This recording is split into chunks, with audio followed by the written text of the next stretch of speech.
Hello दोस्तों, पिछले episode में हाउचेन, फेंग और हनी उस रोन असेसमेंट के लिए चले गए थे और अब इस तरह से इन्होंने इसे स्टार्ट भी कर दिया था। जिसके बाद अगले सीन में हम देखते हैं कि हाउचेन अल्टरनेटिव एंड क्रिएशन वाले सिंथ थ्रोन के टेस्ट के लिए चला गया था, जहाँ पर कोई आवाज इसका वेलकम करता है और फिर उसे बताता है कि तुम्हें इटर्निटी एंड क्रिएशन के 2 टेस्ट को कम्प्लीट करना होगा, ताकि इस तरह से तुम इटर्निटी एंड क्रिएशन के ट्रू मीनिंग को समझ सको। जिसके बाद वहीं हम देखते हैं कि हाउचेन भी इसके लिए रेडी हो गया था और अब इस तरह से इसका क्रिएशन वाला टेस्ट स्टार्ट हो जाता है। इसके बाद अगले सीन में हम देखते हैं कि सन एंड मून कॉन्टिनेंट में आ गया था, जहाँ पर इसे बताया जाता है कि यहाँ 2 ट्रायल होंगे, जिसमें से एक का नाम है नेचर ट्राइब, जो कि असल में नेचर में बिलीव करता है, जबकि वही दूसरा नाइट एल्फ जो कि डार्कनेस में बिलीव करते हैं। अब इस तरह से हम देखते हैं कि इन दोनों ट्राइब की आपस में नहीं बनती, क्योंकि इन दोनों की बिलीफ एक दूसरे से अलग है, जिसकी वजह से रिसोर्स के लिए इन दोनों के बीच में फाइट होती रहती है, जिसकी वजह से इसमें बहुत सारे लोग मारे जाते हैं और इस तरह से हमेशा इनके बीच में फाइट होती रहती है। लेकिन इसके बाद भी हम देखते हैं कि नेचर ट्राइब वाले ज्यादा ताकतवर थे, जिसकी वजह से नाइट एल्फ इनके सामने ज्यादा टाइम के लिए कुछ नहीं कर पाते हैं और इसलिए आखिरकार वन के सामने हार जाते हैं। लेकिन इसके बाद भी हम देखते हैं कि नेस्ट ट्राइब का किंग इतना आसानी से इनको छोड़ने वाला नहीं होता है, क्योंकि वह डार्कनेस और इसके फॉलोअर्स को यहाँ से पूरी तरह से मिटा देना चाहता था। इसलिए हम देखते हैं कि वह सब ब्लेजिंग वाले पावर का यूज करने के लिए रेडी हो जाता है। जिसके बाद दोस्तों नाइट अल्फा भी इसका सामना करने के लिए कुछ भी नहीं कर पाता और इस तरह से हम देखते हैं कि वे इसमें मारे जाने लगते हैं। लेकिन तभी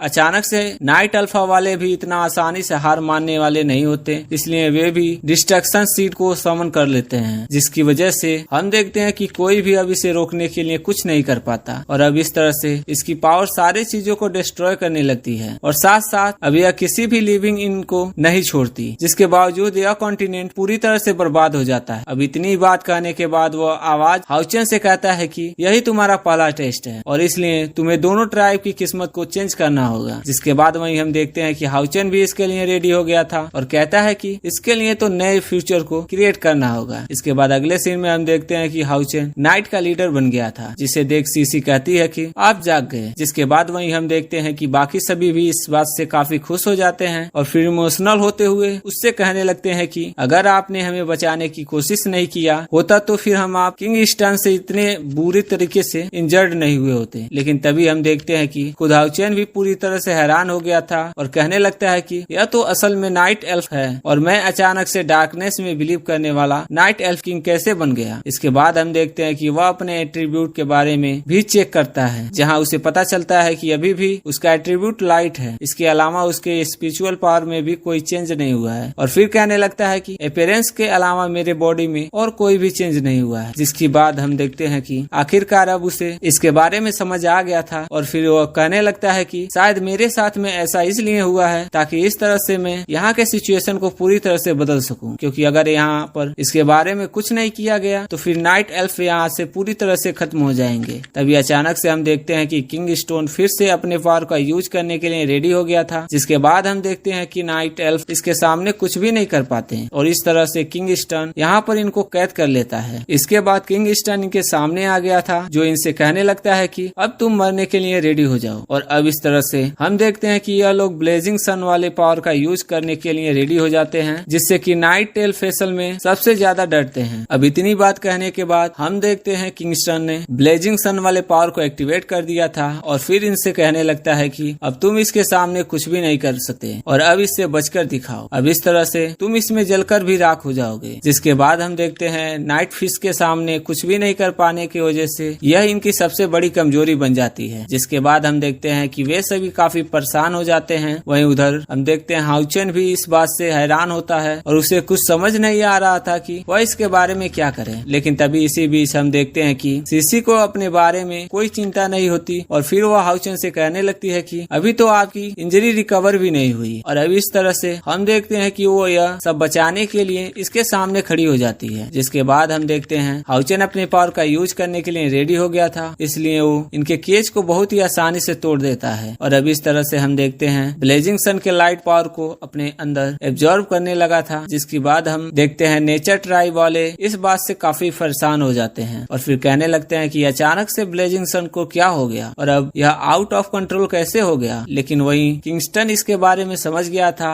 और फिर इससे कहने लगता है कि ब्लेजिंग सन असल में में आउट ऑफ कंट्रोल नहीं हुआ है, बल्कि यह तो असल में एब्जॉर्ब हो गया है। तब इसके बारे में सुनते ही बाकी सभी इस बात से काफी हैरान हो जाते हैं और कहने लगते हैं कि आखिरकार यह कैसे हो सकता है, क्योंकि यह तो असल में सनलाइट है, जिसमें कि लाइट की सबसे ज्यादा इंटेंस और बर्निंग पावर है। अब इसलिए वो कहने लगते हैं कि खुद हम ही इससे नहीं रोक सकते, जबकि नाइट तो लाइट पावर से डरते हैं, और इसलिए ऐसा कैसे हो सकता है कि उसने इसे एब्जॉर्ब कर लिया। इसके बाद वहीं हम देखते हैं कि हाउचेन ने अपने पावर का यूज करके इनको बचा लिया था और फिर इनसे कहता है कि तुम इसके बारे में कोई चिंता ना करो, क्योंकि मेरे होते हुए यह तुम्हारा कुछ भी नहीं कर सकते। लेकिन इसके बाद हम देखते हैं कि किंगस्टन इतना आसानी से हार मानने वालों में से नहीं होते हैं, इसलिए वह भी अपने पावर का यूज करके इनके ऊपर अटैक करने के लिए रेडी हो जाते हैं। और फिर वह कहने लगते हैं कि अचानक से तुम्हारी पावर इतनी ज्यादा कैसे बढ़ गई। लेकिन हम देखते हैं हॉर्जन भी इसके सामने इतना आसानी से हार मानने वाला नहीं होता है और वह इससे कहता है कि अब मुझे ब्लेजिंग सन का कोई डर नहीं। जिसके बाद वहीं हम देखते हैं कि किंगस्टन इस बात से काफी गुस्सा हो गया था, इसलिए वह भी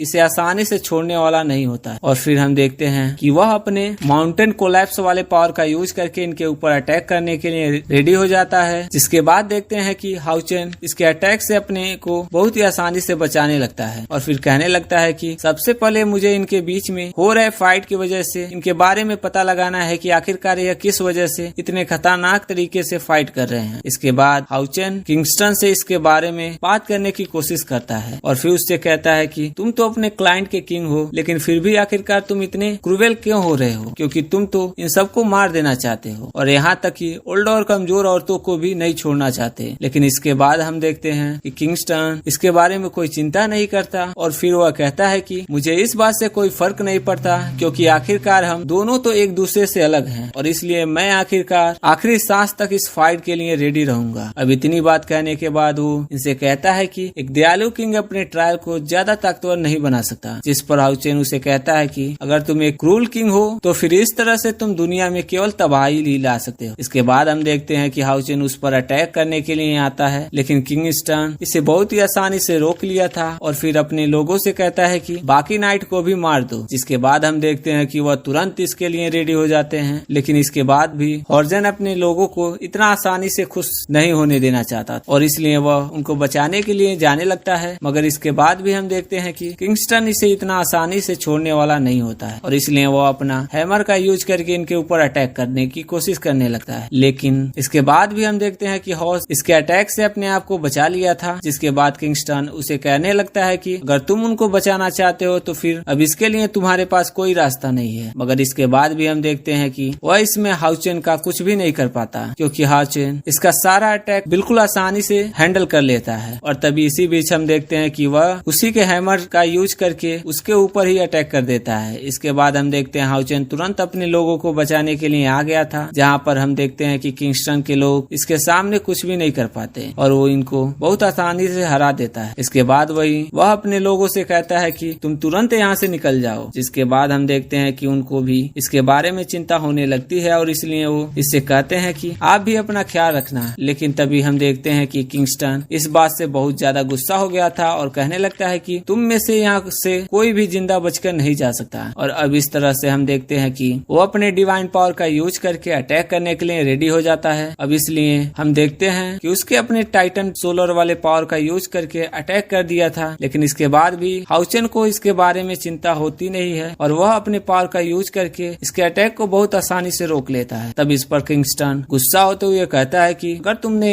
एक बार उनको बचा लिया तो क्या हुआ, लेकिन क्या तुम्हें लगता है कि तुम इनको हर बार बचा पाओगे। इसके बाद हम देखते हैं कि इनके पावर के बीच में ब्लास्ट होता है और फिर हाउचेन जब अपनी आंखें खोलता है तो खुद को किसी दूसरे जगह पर पाता है। इसलिए हम देखते हैं कि वह इस बात से काफी परेशान हो गया था और फिर कहने लगता है कि आखिरकार यहाँ पर क्या होने लगा, क्योंकि मैं तो असल में किंगस्टन के साथ फाइट कर रहा था और इसलिए मैं अचानक से यहाँ पर कैसे आ गया। लेकिन तभी इसी बीच हम देखते हैं कि इसे अपने क्लैन के लोगों की आवाज सुनाई देती है, जो कि बिस्ट से अपनी जान बचाकर भाग रहे थे। वहीं हम देखते हैं कि बहुत सारे बिस्ट ने सीसी और उसके लोगों के ऊपर अटैक करना स्टार्ट कर दिया था, जिसे देख सीसी भी अपने पावर का यूज करके इनको मारने लगती है। लेकिन फिर भी हम देखते हैं आखिरकार वो इतना ज्यादा टाइम के लिए इनके सामने कुछ नहीं कर पाती और अब इसलिए वह इसे मारने के लिए इसके ऊपर अटैक करने के लिए चले जाते हैं। लेकिन तभी इसी बीच हम देखते हैं कि हाउचेन यहाँ पर आ गया था, जो कि अपने पावर का यूज करके इनको बहुत आसानी से मार देता है और इस तरह से उसने इनको बचा लिया।